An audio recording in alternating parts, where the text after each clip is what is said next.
The reason why there were a lot of deals is because a lot of real estate companies and family offices and institutionals, they were all trying to get one more deal before the end of the year. They had a lot of capital to deploy, and there were also a lot of sellers that were in a rush to sell before the year flips to 2022. Hello, everyone. Welcome to the fourth season of Ready to Scale. I'm your host, Ellie Perlman. Real estate investing is not rocket science, but it's not a fairy tale either. It's an incredible investment vehicle that builds and grows wealth. I have done it, and this is why so many of the wealthiest people in America and in the world actually invest in real estate as well. Listen in every week to learn about all the different real estate asset classes, which strategies experienced and successful investors use to live their best lives, and the processes to do it. Don't reinvent the wheel. Just listen in every week to grow your knowledge along with me and to move your finances to a place where you can live an extraordinary life. This show is sponsored by my company, Blue Lake Capital, where we help passive investors grow their wealth through large multifamily investments and funds. To learn more about my company and invest in with me, visit www.bluelake-capital.com. Welcome to Ready to Scale Season 4. Let's get started.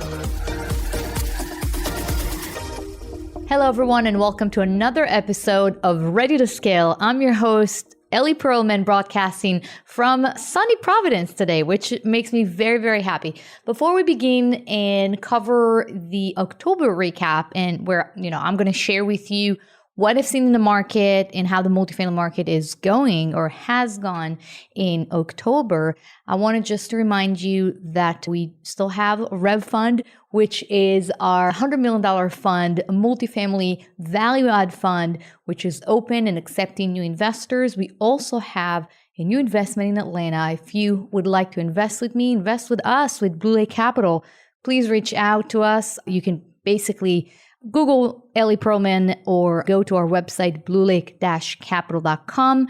Leave your information where you can speak with our Director of Investor Relations, the great Jeanette, and talk about the deal, about the fund, and investing in real estate with us. All right, so I wanted to start by talking a little bit about the performance in the multifamily market during October. Then I'm going to move and cover acquisitions.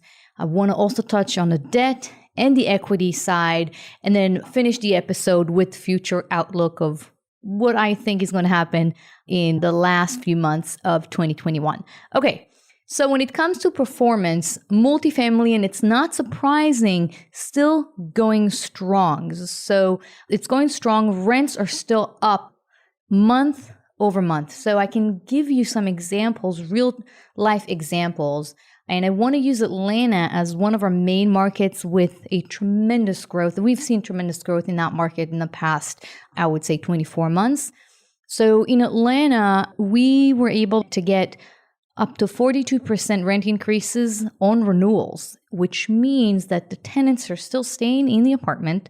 We're not even renovating the apartment, and we're getting up to 42% rent increases, which it's an insane number if you think about it. We're talking about $400 to $600 increase month over month per unit, and we're not even putting any money back into the unit. We're not even renovating those units. There's no need to, because we're getting more than we underwrote when we bought the deal for premiums that require renovation. So that's one example to show you how strong rent increases are in the Atlanta market.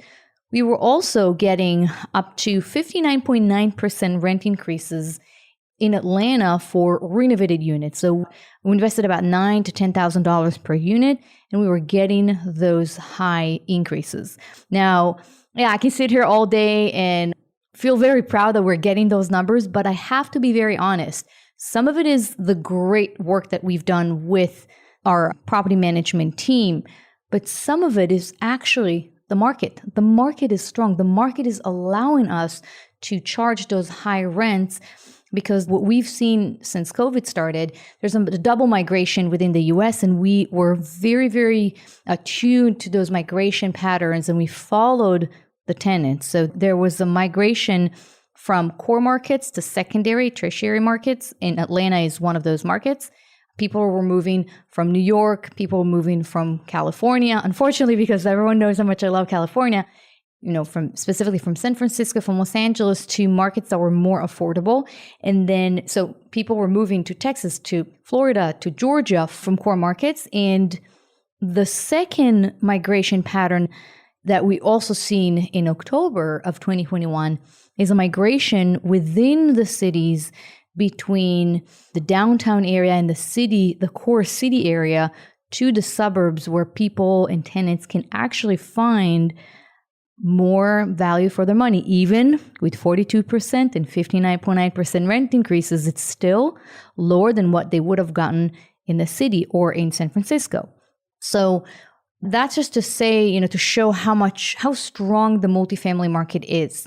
In addition, we've seen very high occupancy throughout the pandemic. I can share with you that the Blue Lake portfolio is at 95.4% occupied on average. So even though we're increasing rents, our occupancy stays high. And part of the reason is because we find assets in great locations, but because the single family home market is very challenging, it's getting harder and harder for people to find homes.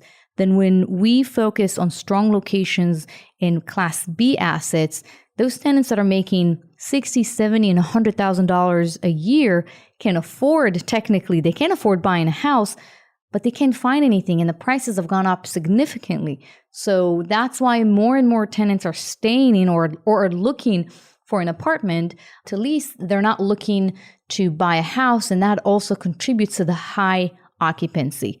On the flip side, it's still hard to find staff. It's still hard to find property managers and maintenance guys and maintenance supervisors. We also need to pay them a little bit more. Insurance costs have gone up.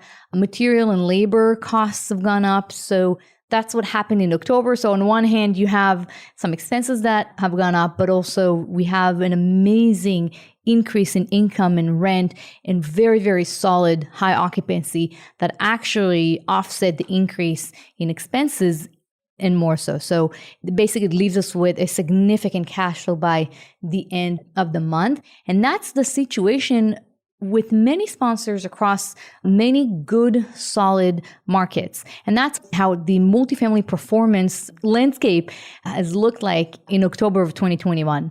Very strong. Rents are increasing. Occupancy is pretty high, even though expenses are still going up. So that's on the performance side. Now, I want to transition and talk a little bit about the acquisition side. So when it comes to acquisitions, since the beginning of 2021, pipeline has almost dried up. There were very few deals out there. But during September, October, there were a lot more deals. And so if we're looking to summarize October, we have a lot of deals. We've experienced a flood of deals out there. I went to a 5-day trip and I covered 19 assets between Atlanta and North Carolina because there were a lot of deals to look at. And so the reason why there were a lot of deals is because a lot of real estate companies and family offices and institutionals, they were all trying to get one more deal before the end of the year. They had a lot of capital to deploy, and there were also a lot of sellers that were in a rush to sell before the year flips to 2022, and then the new tax laws are going to be in place, and there was a lot of uncertainty. Now it doesn't seem to be as terrible as we thought, 6 months ago and 3 months ago. But then when sellers thought that maybe 1031 exchange is going to go away, they started the process, and it takes 6 months to 8 months to sell a large property. And that's one of the reasons why we've seen a lot of deals out there. So there were a lot of deals to choose from, still very competitive, still compressed cap rates. We've seen cap rates around 3%, which was a cap rate that I used to see, in markets like San Francisco. But still, because the increase in rent, you don't see 42% rent increases in 1 month in San Francisco. You do see it in other markets. Then there's definitely room for cash flow, and it definitely makes the deals very profitable. So that's what happened on the acquisition side. Now let's talk a little bit about debt. And without boring you guys, I used to be a lawyer in my past life, so I know that debt sometimes, makes people roll their eyes, and it's not the most interesting aspect of real estate, but it's still very, very important to understand what's going on, even if you're a passive investor, just so when you're looking at a deal, when you're evaluating a deal with a sponsor, what to look for. So when it comes to debt, lenders, they're pretty much backed up. So because there's a lot of deals, a lot of lenders are busy. There's a very long lead time. They have very little capacity for new debt, for new deals. So, you can't really choose between 7 different lenders because most of them are not going to be available to do the deal. They're busy on other deals. Everyone is working super hard and on their tight schedule to close deals before the end of the year. So that's basically the debt landscape is pretty much mirroring the acquisition landscape, which is very busy. Everyone's rushing to finish things before the end of the year. However, debt still remained very competitive. Debt terms are still good. We're looking at 2.7% to 3.5% interest rates with full term IO, which means if you are planning to hold a property for 5 or 7 years, you can get those interest rates and pay interest only, which is the IO, for 5 to 7 years, which is very, very attractive for operators like us. So in terms of the debt, we haven't seen an increase in interest rates. And thank God that the COVID reserves that were in place last year and a little bit at the beginning of this year have, kind of disappeared. So we don't need to bring a few more millions and put aside as reserves because of COVID. The lenders, they have a restored confidence in multifamily, and October was no different with very, very solid debt terms. Now, when it comes to equity, October was a great, month for equity. There's still a lot of liquidity out there between private investors, family offices, institutionals. There's a lot of liquidity, a lot of money out there, a lot of equity out there that needs to be deployed. And a big portion of it has been deployed already because there have been a lot of deals out there. But in October, there were still a lot of groups that were looking to deploy capital before the end of the year. So that's kind of the picture. That's a picture of October of 2021 when it comes to multifamily investing. That's what I see from my side of the table as an owner and operator of multifamily properties. And we have about $530 million in assets under management, over 2,600 units across the U.S. So we've seen a lot. We were both buyers and sellers this year, and October was a really, really strong month for us in terms of performance. And we also were purchasing a new asset. And so it's been a very, very good month for multifamily in general. Now, what's going to happen until the end of the year?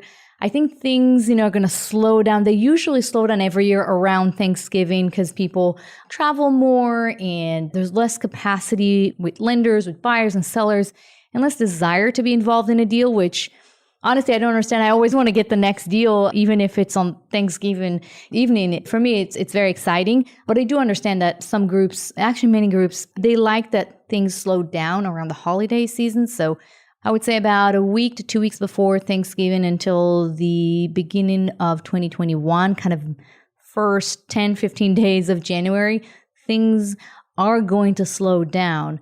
Usually the pickup between beginning to the end of February, because then you have a big yearly conference. They rotate between Orlando and California. So between Florida and California, San Diego and Orlando. I forget where they're going to be next year. I think they're going to be in Orlando next year. And this is the NMHC, so the National Multi-Housing Council. It's a conference with thousands of participants. It's basically property managers, brokers, and multifamily operators. They all get together in one place. And then a lot of the brokers are showcasing the deals that they have in their hands. And a lot of sellers are actually trying to time it so their deal is ready to be sent out there into the world around the NMHC, which happens in, I would say, probably, if I'm not mistaken, it's February 15th until the 20th or the 21st, somewhere around that time frame. So a lot of deals, the pipeline is going to be filled out around February, but until then, we're probably going to see some things slowing down. That's it for today, guys. Just to sum up, when it comes to October, it was another great month for multifamily when it comes to performance. Very, very busy on the acquisition side. A lot of deals were out there. Debt terms are still great. A lot of liquidity out there, a lot of capital still looking to be deployed. And as I mentioned, I think that it's going to get slower. Things are going to get slow a bit and for the next, I would say, 90 days. And again, if you're interested in investing in our $100 million fund that we call Rev Fund, or in our new deal that we have under contract right now, you can reach out to us to info@bluelake-capital.com, or just go to our website, bluelake-capital.com, and add your information there under Invest With Us, and we'll get back to you as soon as possible to discuss investing in multifamily. That's it for today, guys. I hope that it gave you a little bit more context of what's going on in multifamily behind the scenes from what I see and experience as an owner and operator of multifamily properties.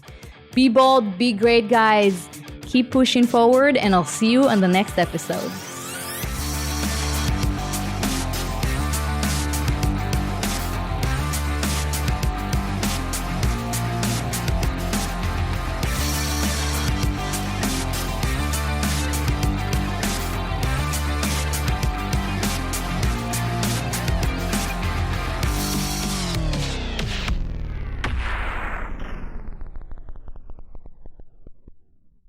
This podcast is a part of the C-Suite Radio Network. For more top business podcasts, visit c-suiteradio.com.